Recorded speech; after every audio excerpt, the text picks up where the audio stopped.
बेचत के हो देखला से बेर सारे ठेले मार के भगा दिए। काहे भाई? एक तरफ मोदी जी बोलते हैं कि पकौड़ा बेचो तो पकौड़े ठेले में न बिकाई, अमवा ठेले में न बिकाई, कहाँ बिकाई? आप ठेला भी नहीं लगाने देते। मार पीट करके अपमानित करके भगा के रोजी रोटी के सारे द्वार खत्म कर दिए। किसान तिराह तिराह कर इतना भयंकर सूखा पड़ल बा, याद बा हमके तो नहीं याद कि ऐसा सूखा ए क्षेत्र में कबो रहे। एकहू अखबार, एकहू टीवी, एकहू खबर, एकहू नेता सूखा के नाम पे बोले वाला बा नहीं है। अब ये सूखा में जो फसल खत्म हो रही है, इनमें कौना जात कौना धर्म का फसल होता बोला?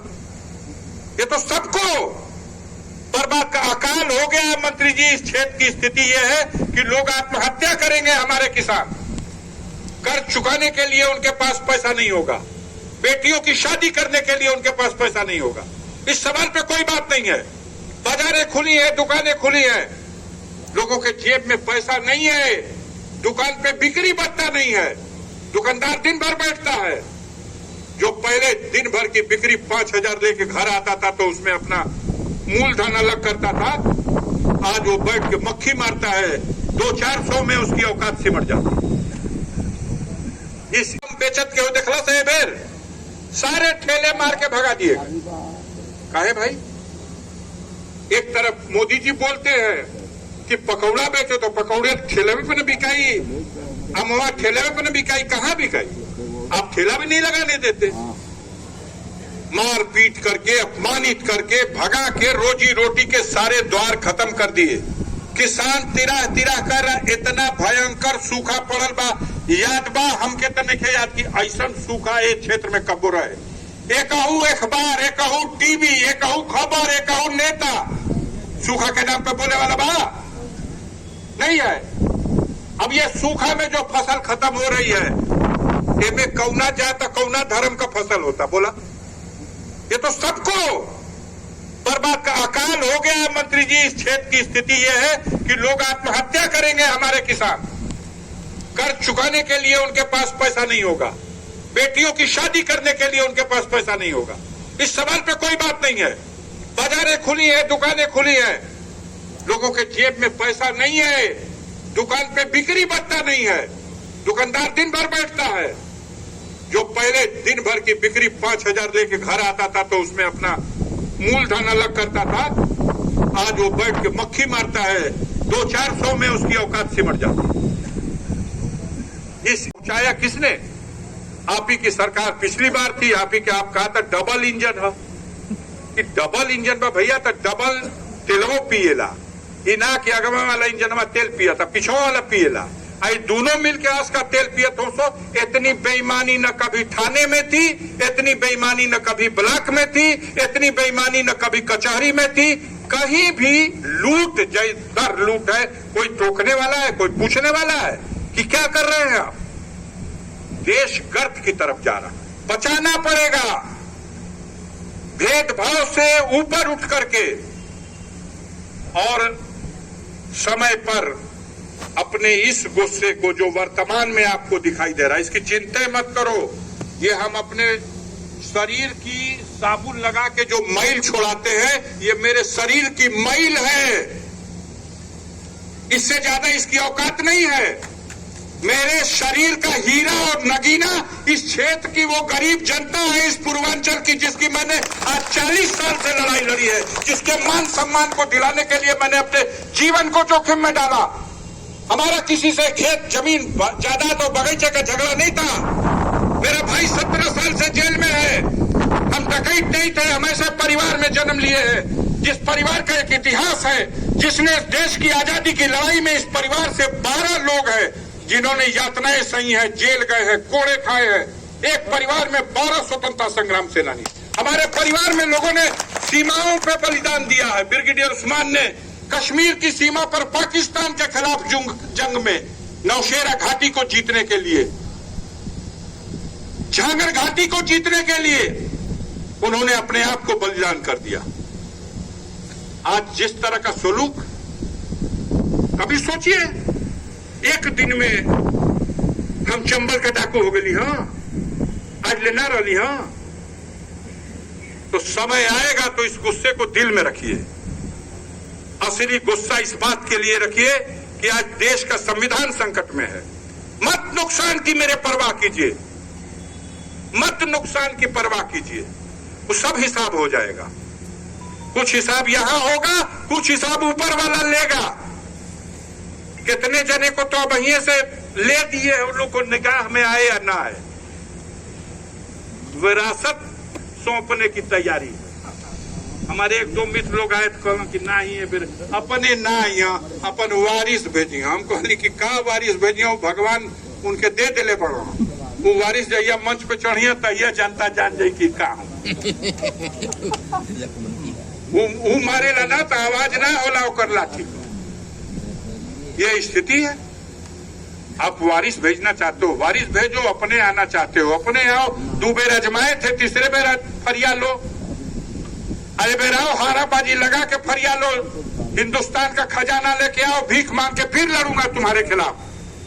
और भीख मांग के अगर पिछला चुनाव का रिकॉर्ड तोड़ न दिया तो राजनीति से संन्यास लूंगा। पिछले मार्जिन से ज्यादा मार्जिन से इसको हराऊंगा।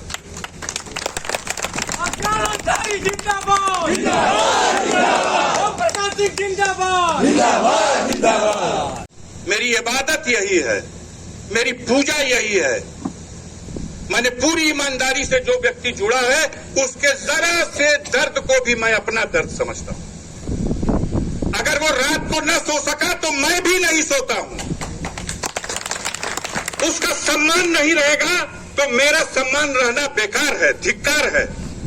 इस लड़ाई को लेकर लड़ता हूं। आप कह रहे थे कि 8% वाला तो गांव का प्रधानी का भी पर्चा नहीं भरता। और ये बहुत बड़े सिरमौर हैं।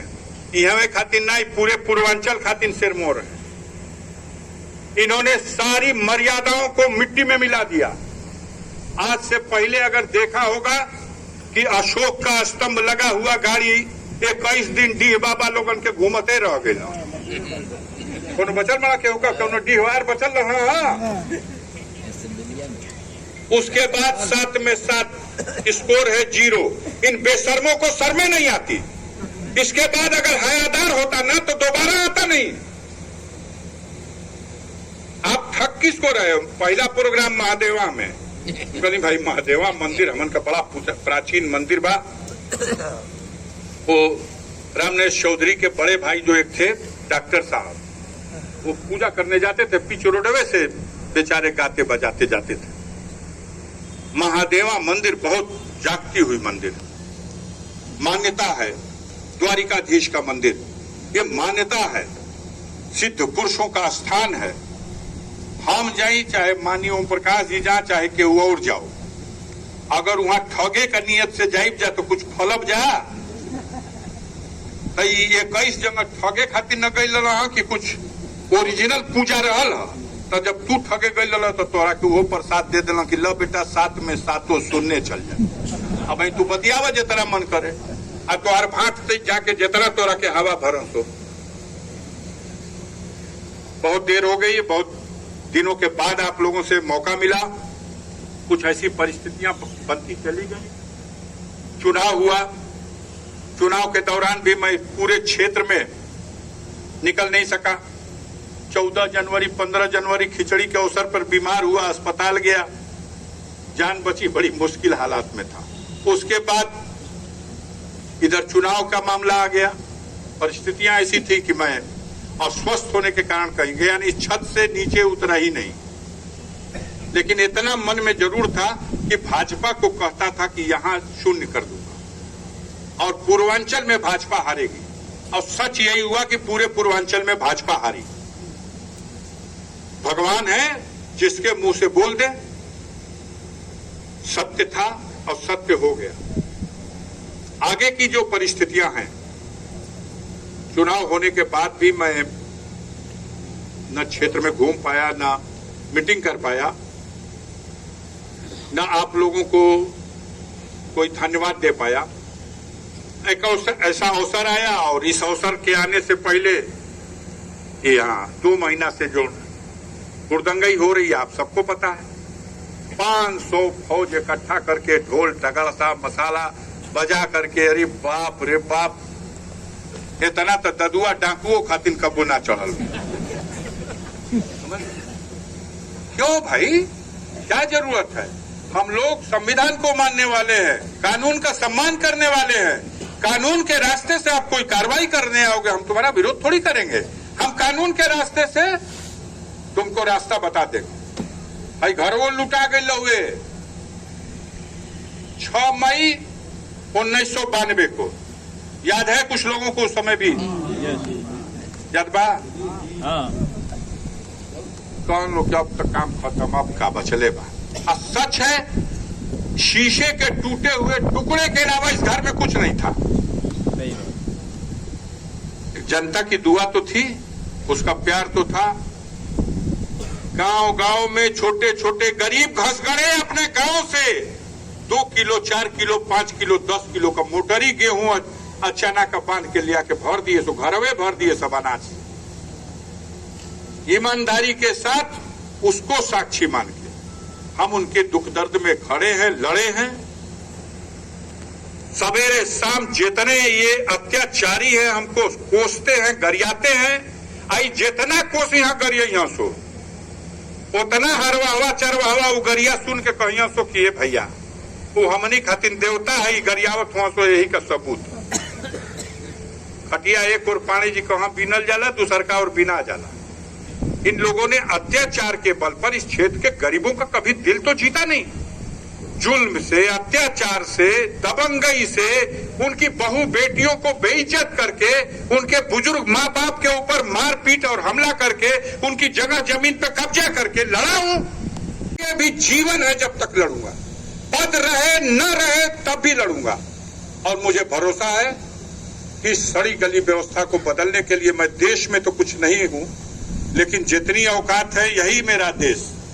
और इस देश के इस छोटे से इस टुकड़े में मैं जगाऊंगा, हर सोए हुए भारत के उस नागरिक को जगाऊंगा। उठो, तुम्हारा भी फर्ज है कि देश के लोकतंत्र को बचाओ, देश के संविधान को बचाओ। जब लोकतंत्र नहीं होगा, संविधान नहीं होगा, तो ये अत्याचारी तुम्हें जीने नहीं देंगे। आजाद भारत हुआ है लाखों लोगों की कुर्बानी के बाद। आ गया है समय, धीरे धीरे अब चल रहा है।